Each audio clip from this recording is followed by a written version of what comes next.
My digital story is about the evolution of the Canadian dollar and how it has now become equivalent or even more worthy than the American dollar.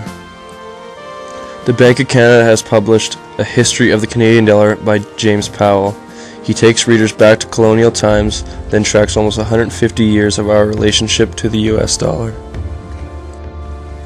Here are some highlights from Powell's research, starting with the post-Second World War era. In 1950, the finance minister, Douglas Abbott, cancelled the official fixed rates of exchange which had been in effect since the previous year. The rate of exchange was determined by conditions of supply and demand for foreign currencies in Canada. After what was described as a quick rise to the US, 0.95 of the Canadian dollar continued to appreciate at a more gentle pace. From the early 1950s until the end of 1960, it traded in a relatively narrow range between the US dollar and 2 cents and US dollar and 6 cents. Under pressure from the International Monetary Fund, the Canadian government returned to a fixed rate system from 1962 to 1970.